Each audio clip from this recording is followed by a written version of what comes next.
evening and thank you very much for joining us for the news in Africa and the world.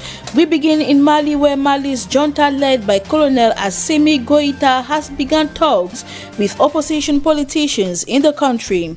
Both parties are calling on Malians to rally their full support behind the junta in the biggest assembly to take place this Friday to celebrate what they call the Malian people's victory. This comes amid global condemnation of the coup and mounting calls for the release of President Ibrahim Boubacar Keïta and his Prime Minister Boubou Cissé.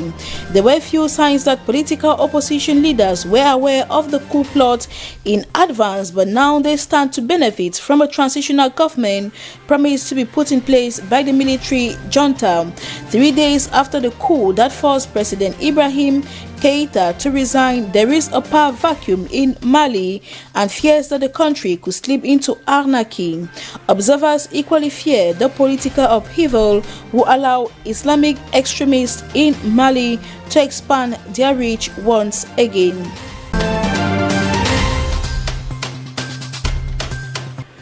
We have decided to immediately send a high-level delegation in order to ensure the immediate return of constitutional order. These were the words of the West African Regional Bloc ECOWAS at the end of a video summit on Thursday, calling for the ousted Malian president to be restored to office.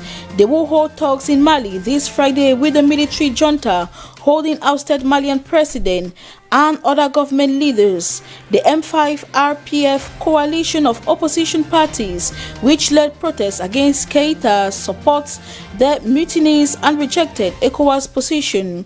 The bloc leaders have imposed sanctions on Mali, blocked borders, and suspended the country's involvement in the Pan-African bloc.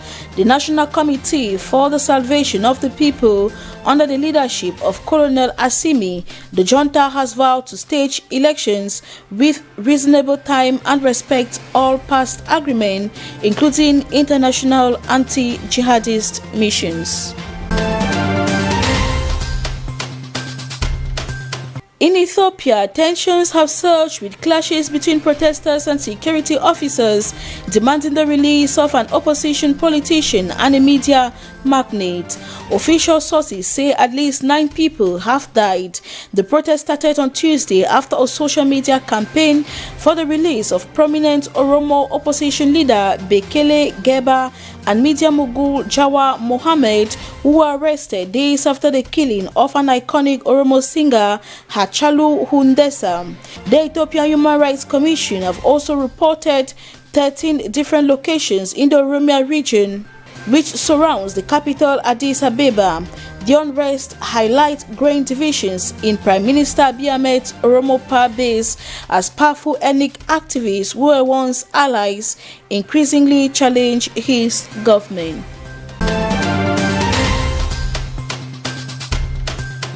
Still in Africa, Madagascar has fired its health minister as part of a government reshuffle, a month after he shoved heads with the president for seeking outside help for coronavirus.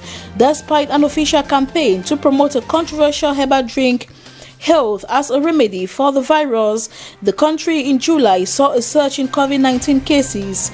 As hospitals raised concern about lack of beds, Health Minister Ahmad Ahmad wrote a letter in July asking international agencies to send medical equipment.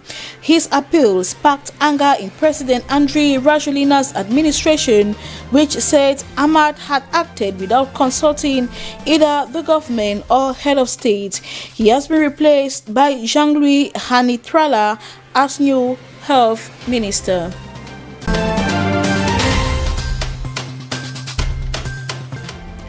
Out of the African continent, after 4 days full of stark warnings about the future of democracy should Trump win a second term, Biden closed the convention by laying out a path forward.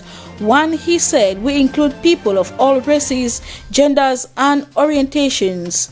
The Democratic nominee vowed to heal a country battered by a deadly pandemic and an economic catastrophe by uniting all Americans while warning that President Donald Trump will go on stoking hatred and fear if elected to another 4-year term.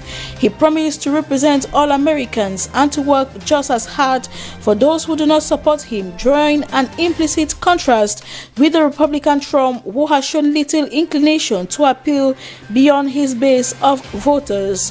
While the fiery acceptance speech was full of positive visions of the country's future should he be elected, Biden naturally took time to highlight Trump's failure, particularly in handling the coronavirus pandemic.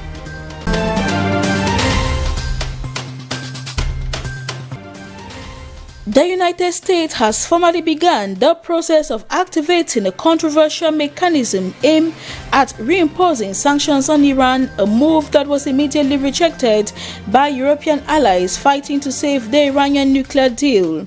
Secretary of State Mike Pompeo accused Britain, France, and Germany of siding with the Ayatollahs after they insisted Washington had no legal right to trigger the disputed procedure called snapback. Pompeo personally submitted a letter to the President of the UN Security Council and Secretary General Antonio Guterres in New York, accusing Iran of significant non-compliance with the terms of the 2015 historic accord. The procedure, never before used, comes after the US suffered a humiliating defeat at the Security Council last week when it failed to muster support for a resolution to extend a conventional arms embargo on Iran. That was the package we prepared for you. Thank you very much for watching the news. Don't go away. Programs continue on DBS television. Do take care and stay safe.